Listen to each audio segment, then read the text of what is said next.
The following program discusses sensitive issues related to addictive behavior. Parents are cautioned that some material may be too candid for younger children. When I met Timmy and Richie Brower, I heard them say that their relationship was hemorrhaging, that they were bleeding to death. And it caught my attention because I knew what that felt like. You are going to love these next guests, and you're going to love their healing. It was amazing. Welcome to Celebrating Life and Recovery. I'm Cheri, your host, and I just can't wait to introduce you to my friends. Come join us on the cafe.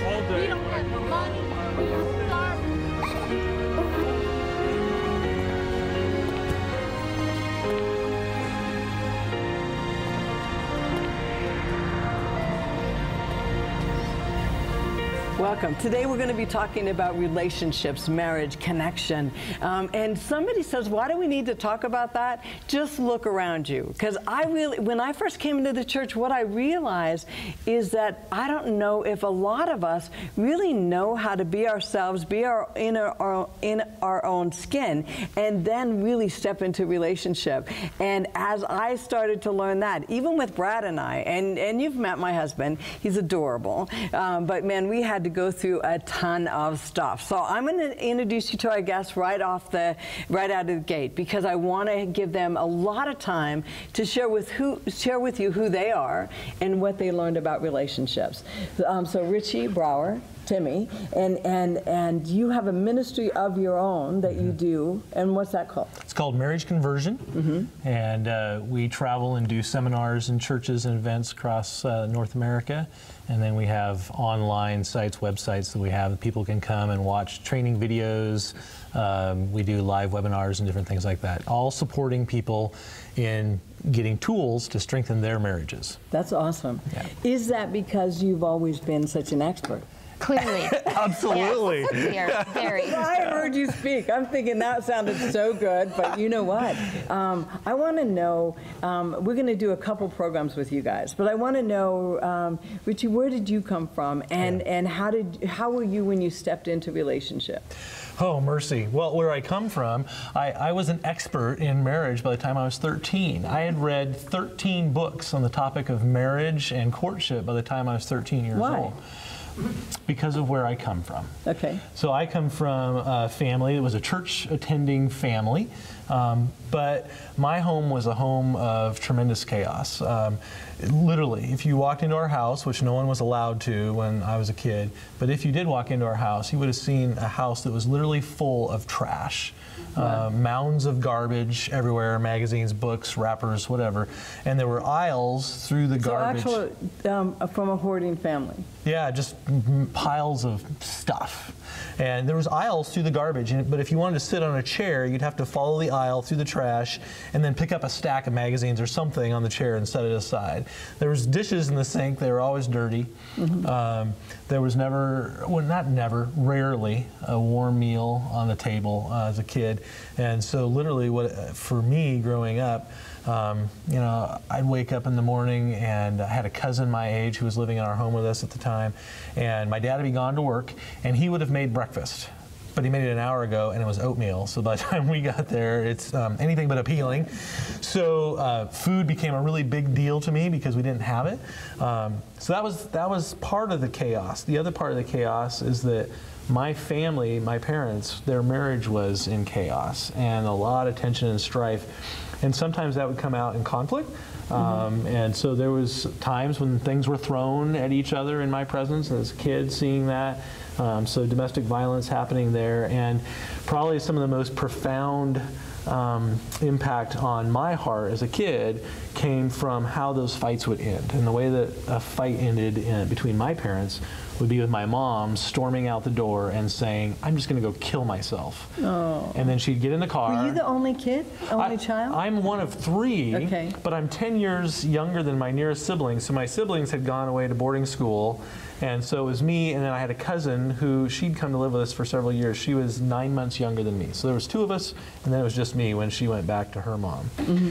So my mom would make this statement, this threat, as she went out the door, And I don't remember this, but my big sister said she'd be gone sometimes for 10 days. She'd just go camping. And have no idea, did she kill herself? Is she alive? Right. Is she coming back? Right. This is before cell phones, so there's no way to reach her. She just poof, disappeared. And so as a boy, I had a reoccurring nightmare, and it's interesting. The nightmare was, it was a nighttime along the county road near our home, and I would have this dream of my dad, ironically, my dad stepping out in front of a full-size semi-truck in the dark and being hit. And so there was just incredible chaos. And so wow. as a boy, that... I can't imagine, I just have to say, Richie, I can't imagine that when you said I grabbed, because when you said I read all those books before I was 13, I thought, what 13-year-old reads all this stuff? Is that you were trying to make sense in any way? Can Yep. someone give me some information? Yep. Because I'm not going to survive. That's right, yeah. So there was just this sense of, I don't know if I'm going to make it. And my parents divorced when I was 8.5. And in many ways, that was a relief. I would have told you as a kid, oh, it's better. And so they decided that they didn't want to drag me through a custody battle. So I remember we lived in a home where there was a wall partway down the stairs, with a 2-story home, and my room was upstairs, and there's a wall that came partway down, and then the rest of it was open to the living room. And one night, I heard them talking downstairs. I wasn't asleep yet. And I snuck down the stairs, so I was behind that wall. And I'm listening to my parents planning their divorce. And they made a decision. They didn't want to have a custody battle. So and no one had talked to you yet? Nope, no one had talked to me. So they're planning their divorce, and they said, we don't want to have a custody battle, so let's just ask Richie who he wants to live with. I was 8.5. So that's what happened. My mom took me to ice cream, went to Dairy Queen. No way, you're talking truly. 8 years old. And with ice cream in front of you, somebody's trying to say, do you love me or your dad more? Yep. I mean, because basically that's what an 8-year-old is going to hear. Right. So an amazing thing happened. This was one of the first instances, looking back over my life, where I say God just showed up right there. We were sitting in our little Volkswagen Bug outside Dairy Queen, and I looked at my mom and I said, I want to live with Dad. There's no way that, I don't know how I came to that conclusion, but right. It was absolutely the right decision. I love both my parents, but my dad was the healthier of the two at that point in their lives. Because even with the hoarding, when you talk about all of the chaos and all of the hoarding and the suicidal stuff, you saw that primarily from Mom. Yep. Dad would go to work, he would come back. Yep. He was there for you more? Healthier? Hard to say that anybody was really there for any of us kids. He had his own stuff going, but he was healthier. He was more balanced, I guess, at that point. So there was other things going on with Dad that those would surface later when I was an adult. But so 8.5, Mom and Dad divorced, and now it's Dad and I, and so now I would come home from school. You know, and my dad was selling Christian books door to door. And so he'd work until 9:30, 10 o'clock at night, and I'd get home from school at 3:30, 4 o'clock. And so the difference, the time in between, was time that I was a latchkey kid. Right. I'd let myself in, I'd cook supper for myself, or if I had a wide repertoire. I could make toast, graham crackers and milk, and I think mac and cheese. Aww. So those were my options. And so that's what life looked like until... through 6th grade, I lived with my dad, and that was kind of how things went through most of that time. Did you realize at that time, Richie, that you really learned to rely on yourself only? No, I had no clue. Yeah. As I became an adult and started actually taking a look at my own story in a way that I hadn't prior to that, I realized that I actually made a vow. Not a conscious vow, but I made a vow. I will never be dependent on anyone but myself. Exactly. And I didn't realize I'd made that vow, but I had. And that's a tough vow to live with, especially when you end up choosing to be a pastor. And you've made a vow to trust no one, which of course has to include God. Right. And so that started having all kinds of implications when I met this girl. And so how did you, and so Timmy, even hearing this story, you're hearing this story, for me, it must still make you feel like, man, I'm sorry for what you went through. You bet, especially, we have 3 little boys, and as I think of any of them in even just one of those segments of his life, let alone all of it, It's absolutely heartbreaking because I know that they couldn't handle it. They don't, and I'm so grateful that they couldn't. They're not supposed to. Exactly, they're not supposed to. And it is both, it's a testimony to God and Richie's life that he is where he is now. So how did you guys meet?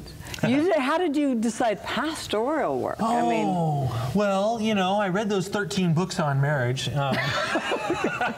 By 13? By 13, yeah. You know, I actually, because my dad worked for the church selling Christian books and stuff, I watched how that worked for him, and I made another vow. I'll never work for the church. Right. That was another vow. I said, no way, no how. But as I entered into junior high and high school, I had the ability to talk. And people see that in young people and they say, oh, you want to be a pastor? And I said, no way. But there came a day after working at summer camp for a lot of years. I loved summer camp. I thought I could do that. And that was fun. So working at camp as staff, there came a day on a beach in Australia where I was with one of my mentors and heroes. We were on a tour. He was speaking for youth events and stuff, and we were doing drama. And on that beach, he looked at me one night after the program for the youth had finished there on the beach in Australia, and he said, you know, we could really use people like you in the ministry. And that was the beginning.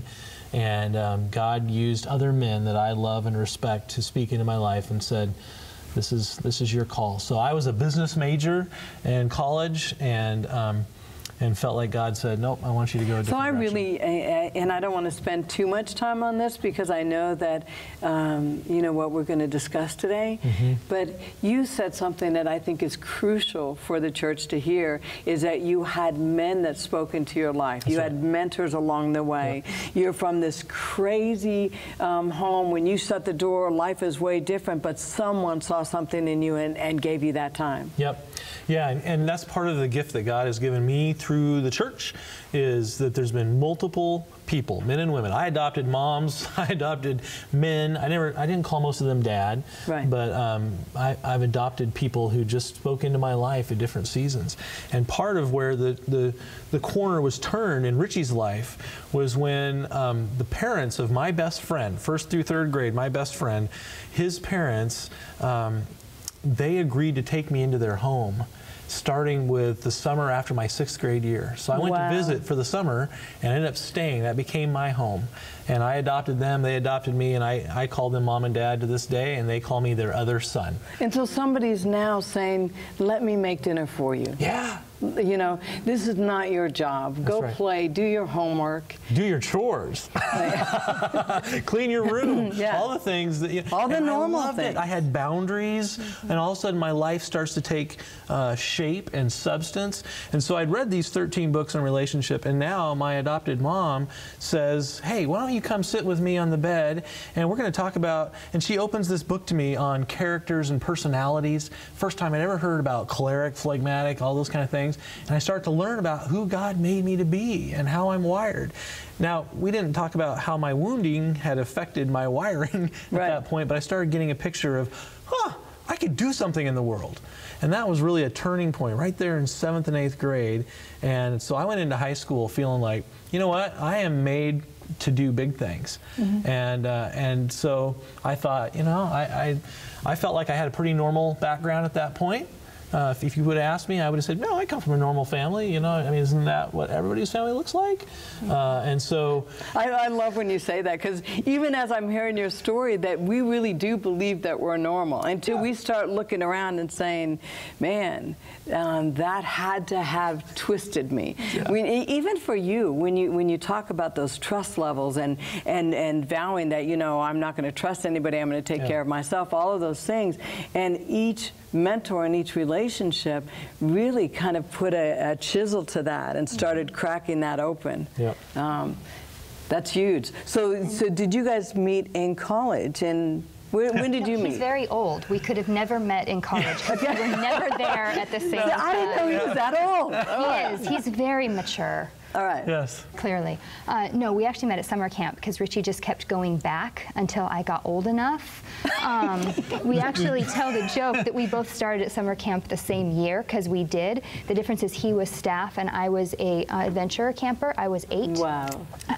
Thankfully, I have absolutely no recollection of that, because that would have been so scarring. To have. She took rock climbing from me. But the girl that was teaching with him, oh, she was one of the big girls, and she was so pretty. You know, like when you're little and you're watching, I mean, oh my goodness, I have no recollection of him whatsoever. But I did come back as staff of legal age, and that's how we met. We just started talking, and we were both theology majors. He was pastoring at that point. I was a theology major. He was in seminary. And we just started talking about big things and big ideas and God and just big things. And not very many people talked like he talks. He does have the gift of talking. He was right. And there was one night in particular, I remember it was raining. I didn't have a cabin that week. And we just sat on the steps as the rain came down and talked about life and what we want to be when we grow up. And we started deep almost instantly of, you know, where is God taking us and what does he want from us in exciting, adventurous sort of ways. What's incredible, even as you're talking, is that it sounds like that you fully saw each other.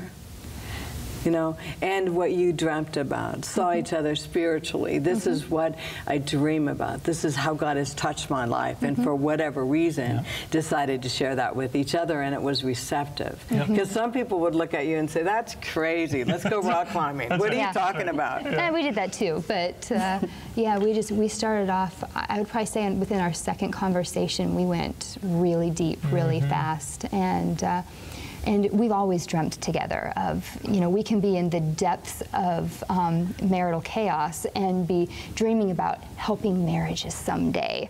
And I really think that after we get through me wanting to kill you. Right, when that part is done. And so I think that's something God has placed in both of our hearts, big dreams. We're always dreaming, and we seem to have given birth to dreamers as well. So at that time, you guys really connect. Now you're working together in camp. When did you know that more than likely this is my wife? More than likely this is my husband? Well, I'll let you talk in just a moment. We got through the summer from hell, is how we affectionately call it, and we figured marriage could not possibly be worse than this. So we should consider it. What made it so hard to get through? What was difficult about that summer? Well, that was our second summer. We'd been dating for about 9 months, long distance at that point, and we just couldn't see eye to eye on diddly squat. I mean, I'd be like, let's go this direction. No, over there is the promised land. I mean, everything was different. We couldn't. Which pretty much wraps up how marriage went too. For the first 8 years, pretty much. That does sum it up. There was, I think, some control on my side and jealousy and different things in that environment with all the camp staff and stuff. And there's a lot of communication. Should have been some red flags with all those 13 books I'd read, but because I should have had that information. That's right. But and I've got to get back, because I think sometimes we forget we're in the midst of falling in love and seeing that, you know what, I think this is my life partner, but then all of the stuff that we have been carrying starts to kind of bubble up to the surface. And we didn't even know what we didn't know at that point. I mean, we both thought we had pretty normal childhoods, and so we were coming into, do good things for God and for ministry. He was kind of lucky to have us on his team. That's how we felt. That's kind of how, and we would have never worded it that way. I know. Not quite that verbally arrogant. I was not quite that verbally arrogant.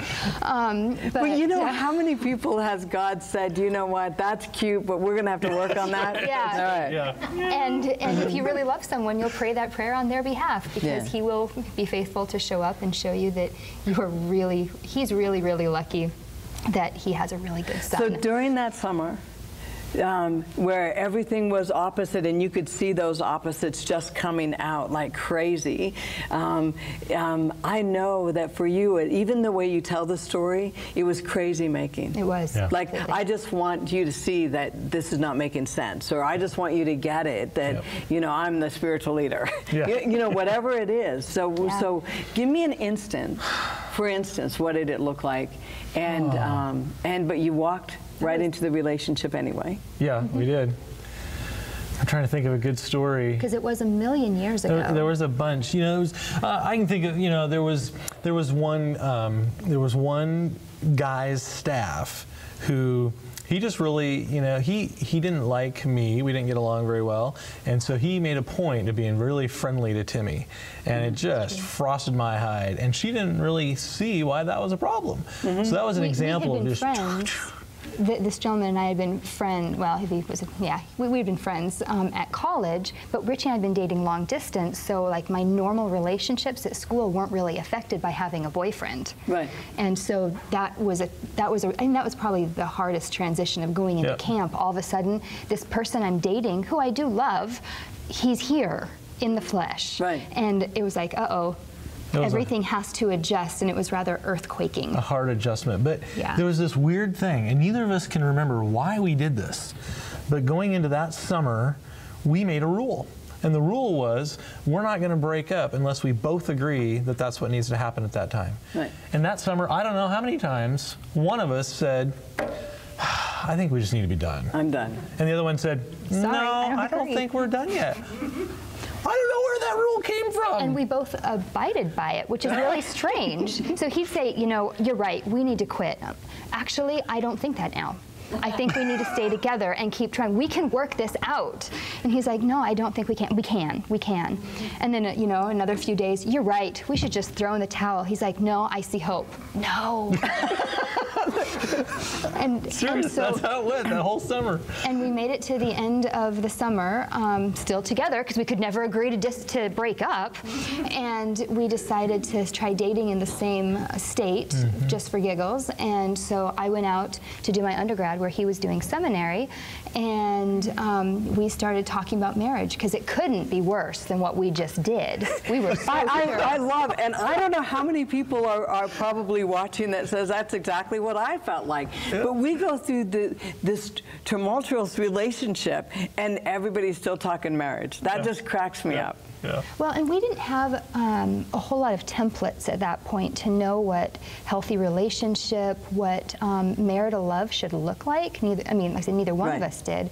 And so we were kind of winging a prayer in it through, and we did pray, and we were very intentional. We asked specific people in our lives after that very, very bad summer. We said, hey, we're thinking about marriage, and we really want to have a God-honoring marriage. What do you think? Yeah, what do you think? And these are people not inside of our family, people who had worked with us in ministry together, and say, you know, if you have any concerns at all, anywhere, we will either put our engagement on hold, or we will call it off completely if you say anything. And everyone's like, oh, we love you guys. We think you're great. We just think you're going to do good things for God. Go forth, kids. Okay, we shall go forth. I mean, we were ready. And so we got married, and then we got into our honeymoon, which was... that is not a honeymoon look face. Yeah. I'm just saying, all of a sudden it was like, and then all the things we didn't know smashed us on the head like an anvil. Would that be appropriate? Yeah, so we went off on our honeymoon. I mean, like a lot of young couples, we had said we're going to save physical intimacy for marriage, and so we were excited about the honeymoon and talking about how great this is going to be to connect, sexually, and we're looking forward to it. And so we leave our wedding day exhausted, That's a tiring day. And hungry. Yeah, and hungry. Yeah. And we head off on our honeymoon, and everything fell apart. Wow. What do you mean? Well, sex didn't work for us. And we didn't know why. We'd read the books. Right. So now I'm at 20 books, but so we'd read the books on how sex is supposed to work in marriage and all that. And I've seen the movies where all of a sudden everybody's just, it's all that. Well, we did premarital counseling, and he warned us, okay, it's not going to be like the movies. thank you. Okay, we're ready then. So that's all it really takes. It's not going to be like the movies, and biology will take over. Okay, we're ready then. Yeah. But, well, biology did take over. Now we understand that. But it wasn't the way that most people would expect. And so it literally did not work. Right. And there was pain instead of pleasure. And so that touched all kinds of things inside of me and all kinds of things inside of her. And so the way that our honeymoon ended, quite literally, was, I remember one evening we were on an island destination and we're sitting on a beach, beautiful sunset over the ocean, and we're watching this sunset, Timmy on one end of the beach and Richie on the other. Wow. And that's how we started marriage. And we went into our marriage, so we had the summer from hell, and now we have the honeymoon from hell, and now we go into the first year from hell. But I'm already pastoring. Right. So I have a district that I'm a part of. And even when you say that, because most people don't know that as a pastoral couple, when you walk in, everybody puts their smile on. That's right. We've got our suit on.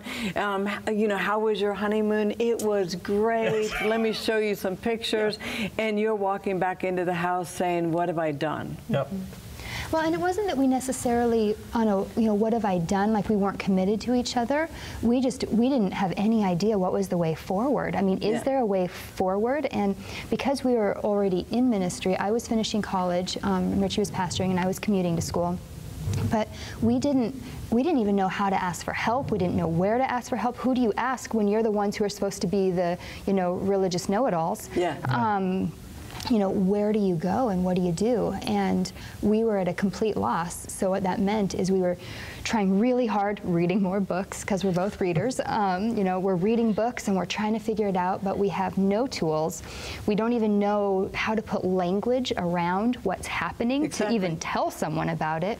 And yet we have to go out and put on our happy ministry faces. So it was literally a inside. I would like to say this is a great time for us to take a break and come back, because what I'm seeing is, with everything that you've described as far as childhood, all of the thing that led to this, your happy ever after all of a sudden is in question, and you are screaming out, who do I talk to? And we have taught people in ministry to kind of just live in silence with that stuff. Right. And I know that that's not what you did. Right. So if you are at all looking at your own relationships while they're talking, is like, good for you, good on you for that.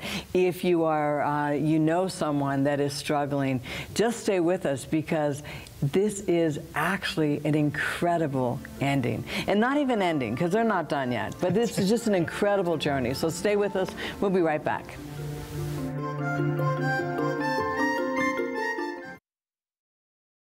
The following program discusses sensitive issues related to addictive behavior. Parents are cautioned that some material may be too candid for younger children. Welcome back. I love, I gotta say, both Richie and Timmy, what I love about who you are and your ministry and what you bring is that you are so real, and for whatever reason you made a decision somewhere just to be that. We talked before the break about your journey from childhood and how difficult that was, being adopted by a family that kind of taught you a little bit more about relationships and the people that mentored you. When you guys met, how crazy that was, even though you wanted the kind of happy ever after and the sunset and on the beach and all that romantic intimacy that didn't happen for you in the first year was not that easy. So we're right there, the first year, confused, stepping into ministry, trying to figure out, what do we do now? That's right.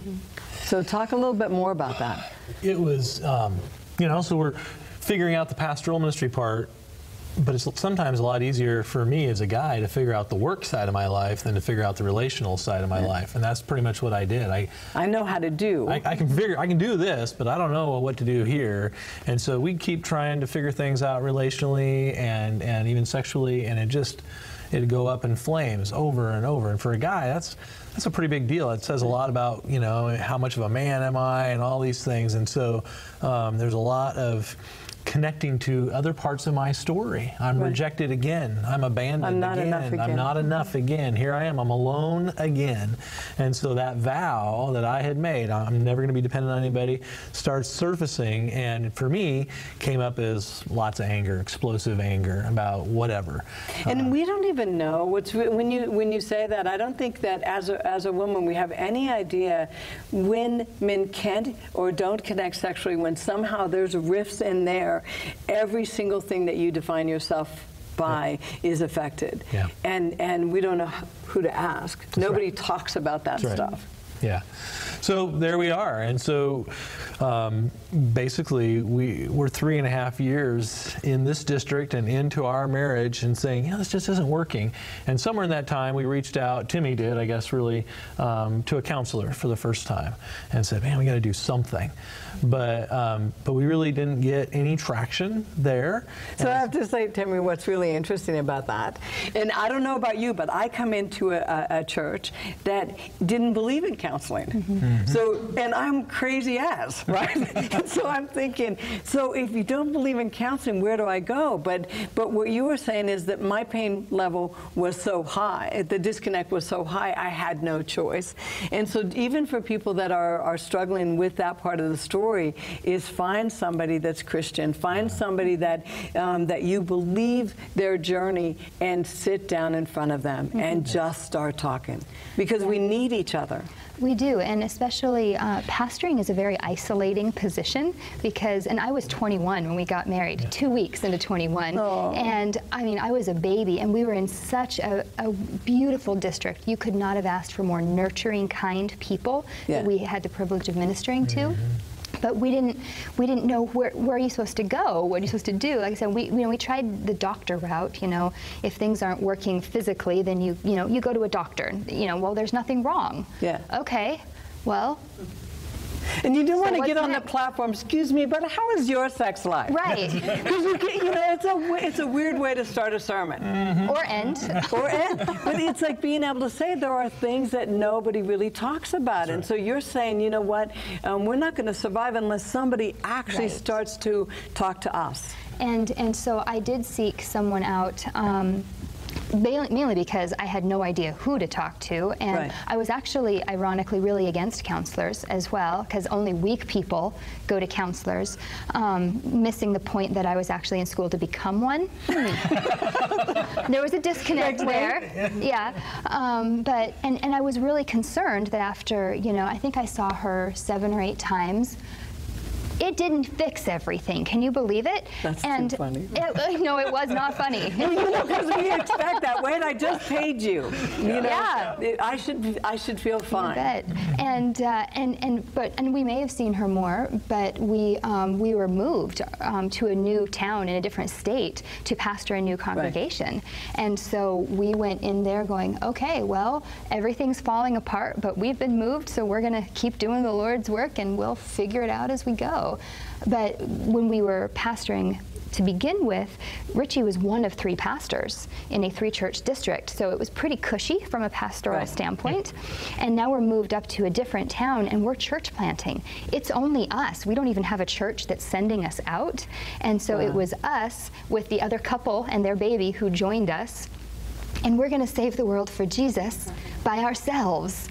I mean, both of us from our stories, I think, are tempted towards isolation and going, I'm tough enough. I can do this. I don't need anyone. I don't need anybody else. I can figure it out. I'm smart. And if I read enough books, we will make it happen. We have a huge library of books. So we find ourselves church planting, and the pressure increased exponentially, and we still don't have the resources. We still don't know what to do. And so fast forward a few years, and you're talking about, and so that as we're trying to grow intimately as a couple, as we're trying to figure out who we are as a couple, all of this other pressure is overwhelming.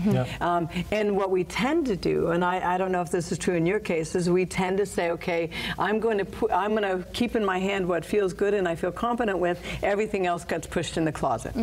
Yep. Yeah, we certainly went our own directions in that. You know, I started working at a homeless shelter for women and children, and everything I did turned to gold there. They loved me, and they serve 3 meals a day, so I never have to come home. They even have showers if it comes to that. And so I just kind of shifted my life. I was in graduate school at that point, working full-time, internship, practicum, worship leader on the weekends. Ministering to these women. Yeah, but we were church planting too. I mean, so I was leading a small group for the church, and I was worship leader, and I mean, so I just kind of shifted. I'm like, I can't make this work. I can't make him happy. I'm not going to try anymore. Right. And so I just shifted my life somewhere else, and he was more than occupied with the church plant. Yeah. And so you could jump into all those tasks and do them very well. So both of you just started doing. Yep.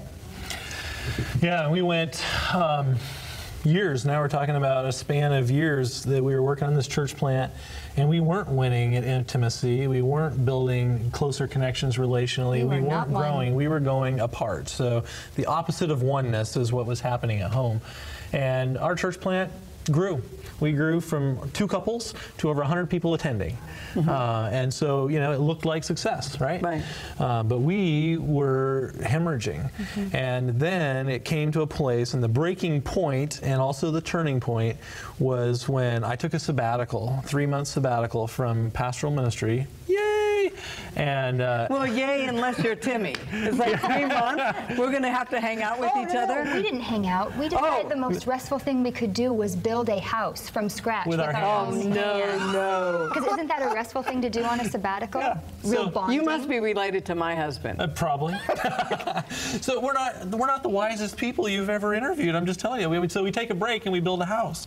So we start building the house, and when we come back from our sabbatical, we find that our church plant has dropped in attendance by half. Wow. Because we had some other key leaders who got sick, like they went on a mission trip, got some nasty disease, and never came back. So they lost their pastor and wife and these other 2 really important key members of our team, and the church was just imploding. And so we tried to bail it out. We worked with our leadership and tried to figure out, and it just would not be turned around. It was going down. Wouldn't be resuscitated. And at the same time, our marriage is going down. And so we literally came to a point where we agreed that Timmy would go away, because at this point we're still saying that Timmy is the issue. Richie is still perfect. You know, and it's really interesting, because when you say that, most of us do fall for those lies. We really do think it's one or the other. If it wasn't for you, we'd be okay. But I want to say one thing as you're going in the story, that I'm always wowed by God, because He's brilliant. Let's have them build a house from scratch. Do you know what I mean? Because He's right there saying the things that you're going to learn. Somebody feels like God wasn't there and now is going to be there. God was there the whole time. So now you're looking at each other. You're going to get sent where? I mean, where do you send your wife? You send her to intensive counseling to get her issues fixed. Oh. Yeah. That's what you do. Yeah. And we both agreed, because in his defense, we both thought I was the identified problem, because my issues were a little more blatant, I would say, than Richie's, because Richie was still perfect at that point. Well, Richie thought he was, but actually there had been evidence to the contrary. It did show up. It was showing up, and actually during the building process, we had some conflict, amazingly, and Timmy had reached out to a really important mentor who'd been a part of, he'd saved our marriage before we got married, a whole nother story, and we worked with him on some of our marriage issues, and she said, you know, Richie and I are having this issue. She called him. I didn't know this. So we're framing our house, and I get a phone call early in the morning. We're just starting the job that day, and our friend Gary's on the other end of the line, and he says, Richie, can we talk? And so I walk away from the job site, and Gary says, now we've worked with him in a counseling type role, right? So he's a pastor who is very, very good at seeing people. Amen. Amazingly gifted. And he says, Richie, I've been talking with Timmy, and based on what she's telling me and what I've seen, you are spiritually and emotionally abusive to your wife, and it needs to stop. He was pretty direct. Right. Now, fortunately, he didn't just say, did you get all that, and hang up. Right. But you know what I've got to say? When we love each other enough, that I'm not going to back away from that. Yeah. It's what I'm saying to you is I love you, and I cannot not say this. That's right. So, That's right. so you knew that he cared about you. Absolutely. You know that he's not slamming you. Right. But how did you receive that? It's like, are you kidding me? Well, I remember our property was kind of two-tiered property. We had some cliffs that dropped down. I'm sitting on top of these cliffs looking down into the woods, talking to Gary, tears running down my face. And so he said those really hard things right up front. And then he said, Richie, God's not done with you. He sees gold. Amen. Amen. He sees gold in you, but this has to stop. There's a book that I loved. It was one of my favorite things in ministry, but the book was called Caring Enough to Confront. Yes. And so, he, you know, to me, if this guy was here, I would kiss him on the face because he probably handed you your life. Yep. Now, I'd like to say that after being confronted that directly, that everything changed. I know. Wouldn't we all? Wouldn't that be great? Wouldn't we all like to say that? I'm You a have slow, your moment of light. I'm a slow learner, so fast forward a couple months, only a couple months from that to now Timmy's going away because Richie's still saying, all right. So what I took away from the conversation was, things are worse than I had thought. Right. That's how far I was moved by that conversation. And not things in me are worse than I had thought, just things are worse than I had thought. And you were open to the idea that you might possibly have something to do with the marital issues we were having. Perhaps, maybe, but not likely. Right. Because I had read those 13 books. So he had the right words to say. He did. Right. He had more words. And words are valuable, but they don't always lead to action. So I left, and one of the things that happened while I was gone, working with some really neat Christian women, and so I don't want to get past that too much. So you stepped out and started pulling in support. Yeah, well, from other women. I already had some support. Okay. I had an accountability at home. Some ladies at the homeless shelter and I, two of the other staff and I started meeting together just to kind of learn, what does it mean to love well? How do we be in relationship? What is it? Basically, how do we love well is what it came down to in our real nitty-gritty of our lives. We knew everything, after meeting for a while, you know, we knew everything that was dark and difficult as well as glorious and beautiful in each other. And they really showed me a way to love. They were actually the reason that I started realizing this can't all be just me, because it takes two to love. And so and they really modeled for me in such beautiful, life-giving ways what love is supposed to be. They started setting a new template because I was able to look at the relationship I had with them and just how we cared for each other, and I went, wait, if that's love, this isn't. Right. I'm not feeling that at home. What we're calling love is some strange amalgamation that isn't it. And so, but that wasn't received super well when I brought that home. You know, what we're doing isn't love. Excuse me? And it really didn't. Well, I just pointed out that it was clearly her issue. Right. So if she wanted to have love here, then she just needed to keep working on her stuff. Yeah, she wasn't being able to receive it. You don't know how to give it. You can't even identify it. Yep. So in your mind, as a man, and I have to say that because we laugh at that, but it really is what some people believe. Yep. And what God has to say is, I've got to get over both of you, your conception of what this is, because you will not be able to love each other until you surrender this to me. Yep. So you're seeing a little bit of support. I love the fact that you have a male calling you in a mentoring way. You've got people that are walking alongside of you, but you're still not looking at each other. Not so much. And so while I was gone, one of the things that became clear to me is that I had these women that I was walking with, and you know, good things. They were beautiful mirrors to me. Oh, you've got some dirt right there. Okay, I mean, now I can do something about it because I know about it. And Richie was very convinced that he didn't need any help. He was really pretty great. And so one of the things I said, I am ready to come home, and I will not come home until you are in an accountability relationship with another man. And he had our almost 2-year-old at home with him. He was very motivated for me to come home. Yes, and you know, our marriage was challenged, our church was imploding, and he had a toddler on his hands, and I wasn't there.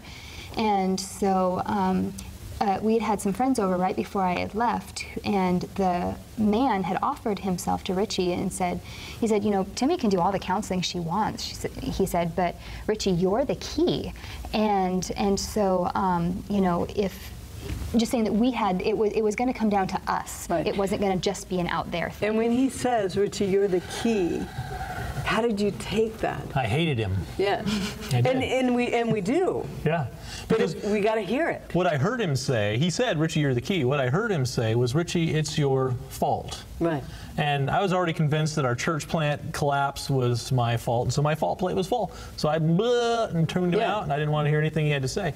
But then she's on the phone, she puts the relational gun to my head and says, "I'll be home when you have accountability." There's only one person in my world who's offered. Right.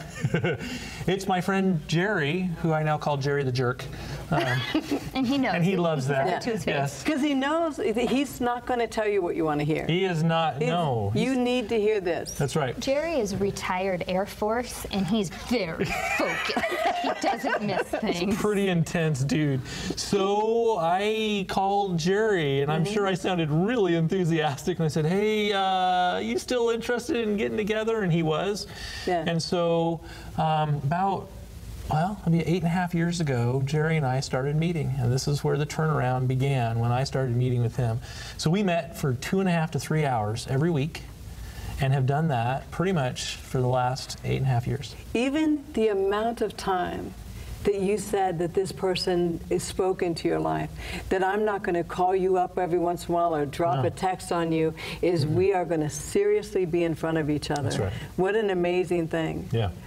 So talk a little bit about what he offered you and how important was that? Because you had a paradigm shift. That's Everything in your world had to shift. That's right. So obviously we went lots of directions, you know, in all these conversations. Hundreds and hundreds of hours we spent talking at this point. And I could hear you. Yes, but, yes, but, yes, no, but. it's her, but I'd literally come in some weeks, especially in the beginning, and say, "Do you know what that woman did to me?" Right. Woo! I took a picture of it. Yeah, that's right. Yeah, you should see this. And he was just calm, and basically the agenda every week for all these weeks has been, and it hasn't changed, how to be a godly man and how to love our wives well. Wow. So whatever story I came in with about her, or something was happening in our church plant as it was going downhill and eventually closed, a lot of relational carnage there caused by me in part, he just bring it. So how would Jesus respond in this situation? Amen. What does it mean to be a godly man in this situation? And that's still what he's saying to me. And he's still holding up that mirror. And I looked at him just a few weeks ago and said, "That's why we call you the jerk." Because what he offers to me is a place where, number one, I don't get away with anything. He's going to call me on my stuff. And he's going to say, "Let's look at your part in this." Because he cares about you. Because he cares about me. And I know I can say anything, and he's not going to think less of me. And I know that he's 100% in favor of my marriage. So no matter what I say about this woman, he's going to be in favor of our marriage rather than taking a side. Even as you say that, because you know I've had to pull people in my own life to work with Brad and I and to bless us. I know that I made a mistake if that person talks badly about my husband. That's right. And so when you said when somebody is going to come in, they have to be for you too. You are one flesh. This is not about trying to convince me that he is wrong or I'm right or any of that silliness. This is about teaching us to love one another. So I love the fact that Jerry said that I'm going to keep you right there. So in fact, we tell people, we say, look, you know, if you bring someone in to work with you and they take sides, they're either not spiritually mature enough or they're not professional enough. And you need to lose them.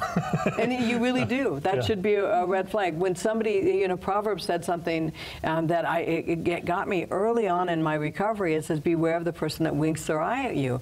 Beware of the person that flatters you, because flattering is not going to grow me. You know, I'm not going to do any good if I walk around feeling all right and my marriage is falling apart. I need someone that's going to be real to me. So Jerry, it sounds like not only gave you the time, but literally spent time with you. And so now I have to say, Timmy, there's a point when you're looking at what Jerry is offering him and the time spent. When did you start to believe that he actually was starting to get it?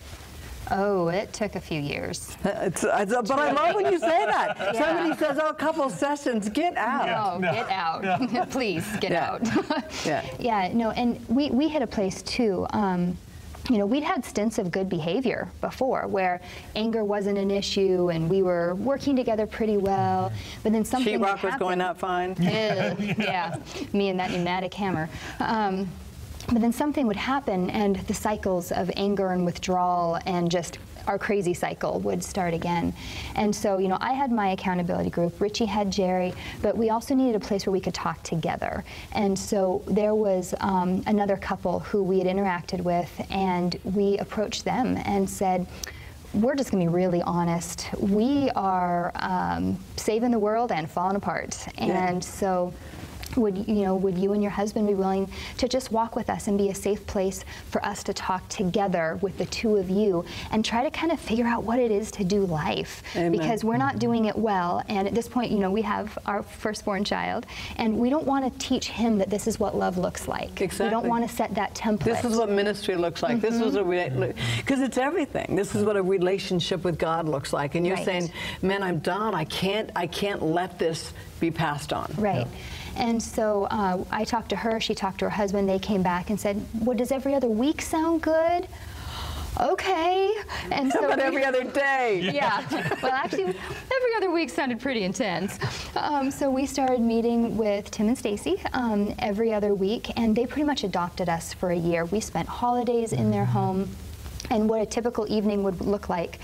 We would go over on whatever night it was, I don't remember now, but we would have dinner with them, and then we just all kind of talk. Their kids were teenagers, and then one or both of their kids would take ours downstairs to play, and then we'd just kind of be talking about what really had happened in the last few weeks, and be like, you know, we'd be driving there and be like, what do you want to talk about? I don't know, what do you want to talk about? You know, we both knew the things that needed to be talked about, but it's so hard to come before someone and say, here is the very true and ugly of me. Yeah. Are you going to like me anyway? And what I love about mentoring and being real and figuring out how to do this is we've got to put that person out there. When I get the ugliest, this is what I look like. And we've got to say, please don't judge me. This is not about whether I love God. This is not any of that. I don't even know why this person comes up, but it comes up. Right. And so I love the fact that you're brave enough that says, you know, even on the way over there, you're trying to look at each other and say, please say that nicer, because, you know. Please don't reveal me quite that much. Exactly. Exactly. And I would say we got relationally naked with these guys. We didn't pull our punches. We didn't try to hide. I mean, of course we did, but I mean, when it all came down to it, we didn't. I mean, they really saw the gory sides of us, and what was really beautiful is they completely normalized it. I mean, sometimes we would like tell this horrible story, this horrible conversation we'd had, and they'd be like, oh, you remember that time we did that? Me too. Oh my goodness. And we're like, oh, you mean we're not evil? Amen. And or the only ones. Or the only ones. And they're like, yeah, but here's what God taught us through that. And they just basically shared their testimony of different things. And they taught us some skills and stuff because they were farther down the marital road than we were. But they were a couple who had really, from everything we had seen, they had chosen to grow through their conflict. Instead incredible. They didn't try to hide it. They didn't try to minimize it. They said, they empathized with you. Oh my goodness, yes. Well, and what was amazing is that we ended up, because we recognized we're in crisis, right? We're bleeding out. And so we call this the ICU phase of our marriage. And so we had this mentor couple. Timmy had her group. I had Cheri. We were spending collectively 6 to 10 hours a week during this phase working on ironing out what was broken in our relationship. You know, and I'm going to go ahead and break, and we're going to come back for a close, because I can't believe we've run out of time. Luckily, we're going to do another program with you guys.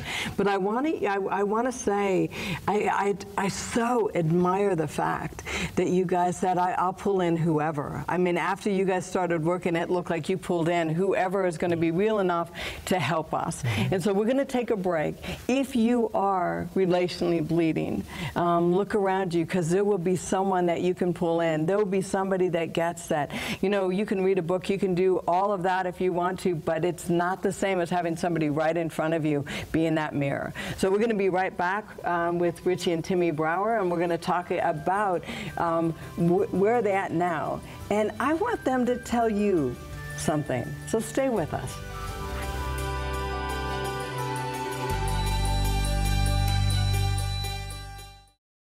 The following program discusses sensitive issues related to addictive behavior. Parents are cautioned that some material may be too candid for younger children. So welcome back. For anybody that says, I want more, go to their website.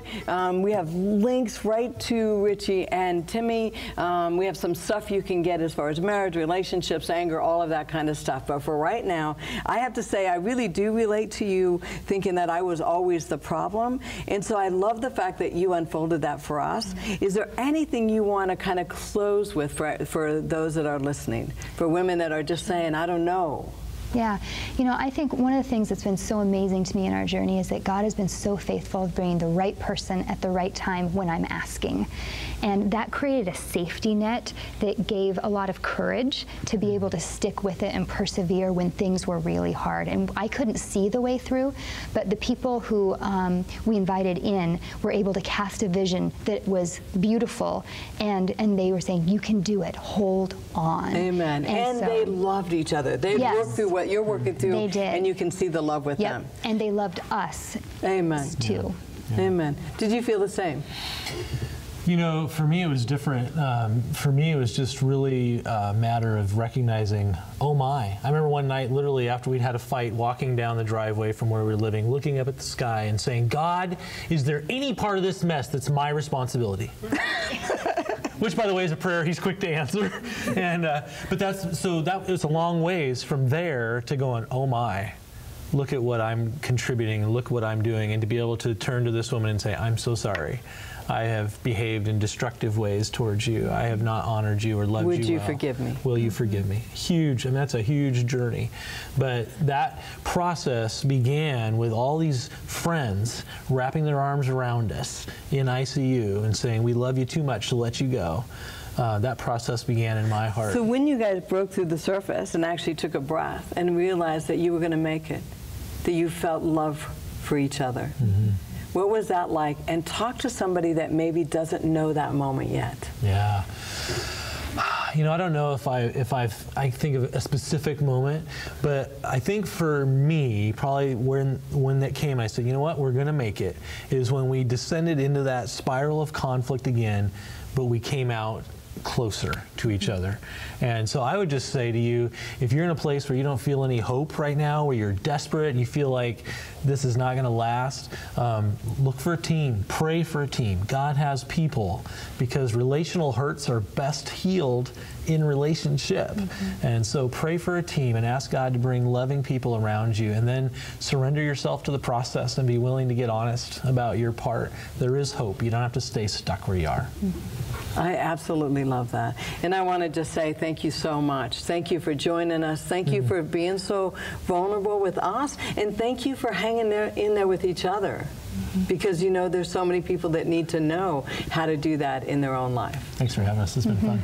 You know, with anybody watching, again, if you need any additional help, support, whatever, go to the website, contact us. Don't do this by yourself.